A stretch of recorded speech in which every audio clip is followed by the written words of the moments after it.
ffordd gorau I dechrau Meet newydd yw I fynd at meet.google.com, gwasgu enter, a clicio ar y button gwyrdd yma fan hyn. Weithiau mae'n wyn.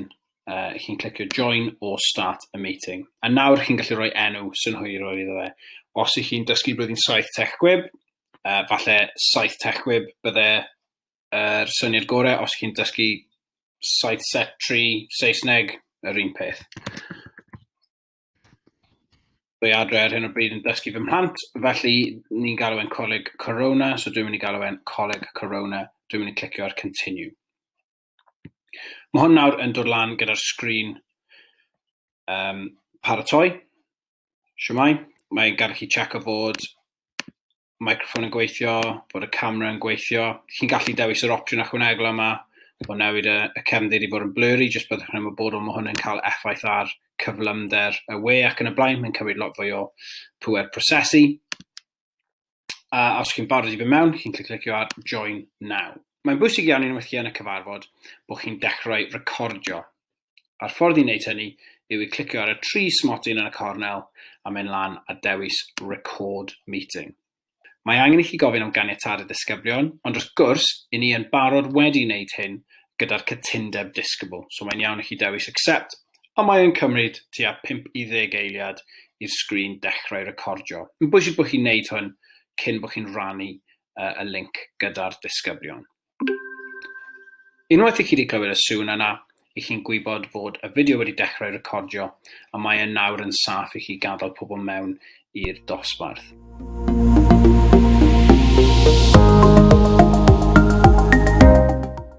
Mwyn rannu'r gwybodaeth gyda'r disgyblion, mwyn iddyn nhw cael ymuno â'r cyfarfod, mae angen I chi clicio fan hyn ar enw'r cyfarfod I chi wedi creu, a lan fan hyn wedyn mae'r manylion ar gyfer y cyfarfod. Mae'n dweud fan hyn, can only be used within hub, so chi'n gwybod bod e'n ddiogel. Mae angen I ni clicio ar y button fan hyn, copy joining info. Mae'r cysylltiad yna nawr wedi arbed i'r clipboard, so na gyd sydd angen I fi wneud yw symud mewn i'r Google Classroom, glido fe a rhannu fe gyda'r dosbarth mwyn iddyn nhw cael ymuno â'r cyfarfod.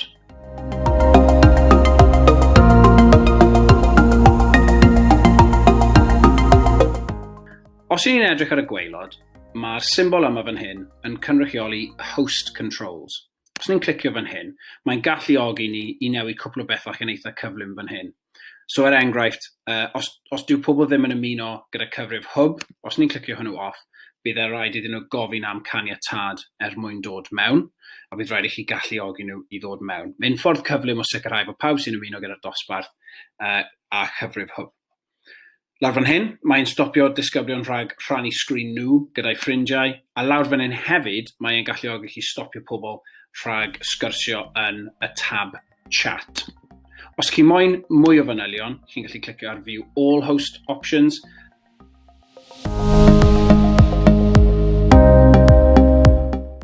O ran y chat, os ych chi moyn rannu gwybodaeth gyda'ch disgyblion chi, chi'n gallu ychwanegu negeseuon mewn fan hyn.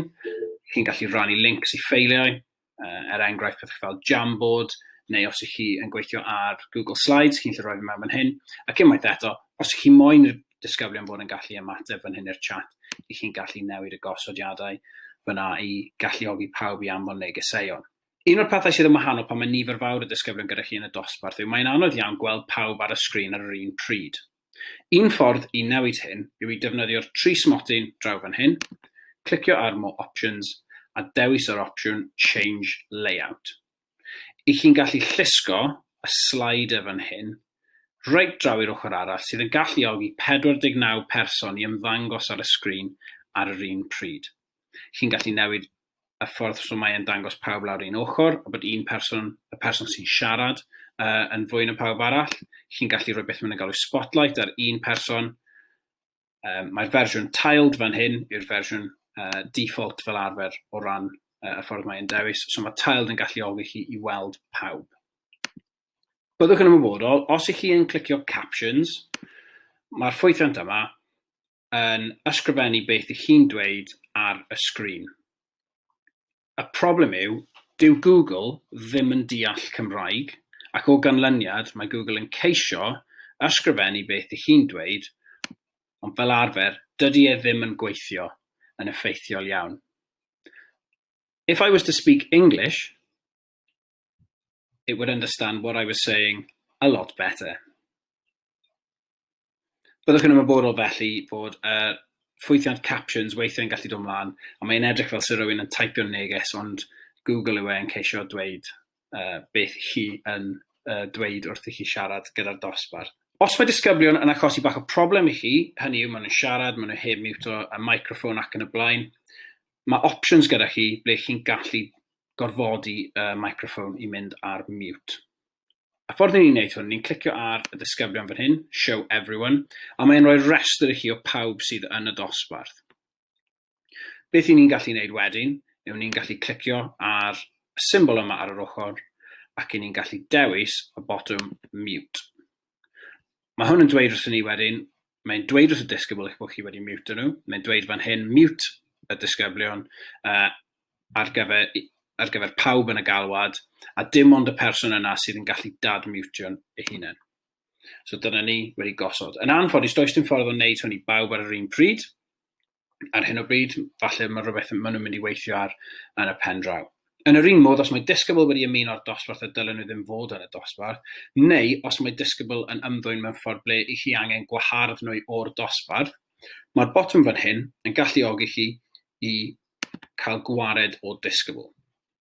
Unwaith i chi wedi cael gwared o'r disgybl o'r dosbarth yna, dydyn nhw ddim yn gallu ail ymuno tan bod y cod yn cael ei newid a fod y cyfarfod wedi ei ail osod. Os ych chi yn defnyddio cyfarfod newydd ar gyfer pob dosbarth, a dyna beth dwi'n awgrymu i chi wneud, dydy hyn ddim yn mynd i fod yn broblem, oherwydd yr eiliad i chi'n gadael y galwad ar ôl mae pawb arall wedi gadael, mae'r cod ar gyfer y dosbarth yna yn gorffen, a mae neb yn gallu ail ymuno tan eich bod chi yn dechrau'r cyfarfod yna eto. Yn amlwg, i chi fel person sydd yn reoli'r dosbarth, mae yna cwpl o ffwythiannau ychwanegol i chi'n gallu defnyddio. Er enghraifft, fan hyn i chi'n gallu mutio eich hunan, i chi'n gallu troi eich camera i ffwrdd. Draw fan hyn, i chi'n gallu dechrau Jamboard i weithio gyda'r disgyblion i gyd. I chi hefyd yn gallu blur o'r cefndir, ond un o'r darnau mwyaf defnyddiol yw y botwm Present Now.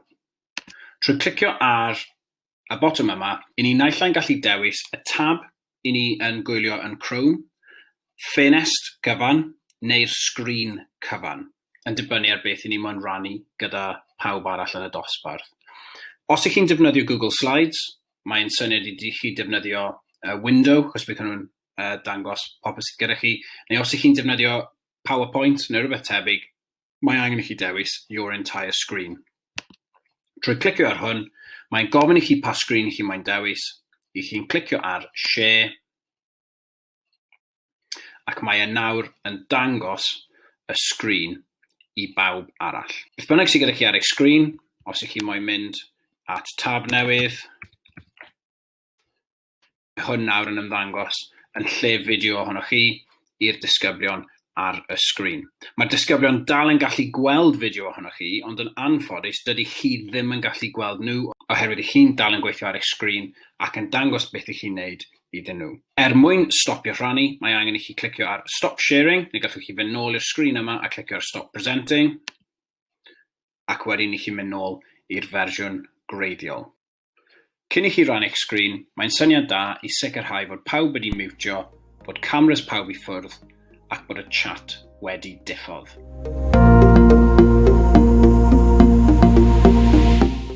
Mae'n bwysig i gofio, ar ddiwedd pob wers, mae chi yw'r person olaf i adael y cyfarfod. Mae hyn yn sicrhau fod y disgyblion i gyd wedi gadael, fod y cod yn cael ei ail-osod, a bod neb arall yn gallu ail-ymuno. Bydd y recordiad yn parhau tan fod y cyfarfod wedi dod i ben. Mae'n bwysig bod chi'n aros i pawb i adael y dosbarth, ac os am ryw reswm dyw disgyblion ddim yn gadael, eich bod chi yn mynd mewn i'r gosodiadau ac yn fforsio nhw i adael trwy dewis Remove from Meeting. Unwaith mae pawb wedi gadael,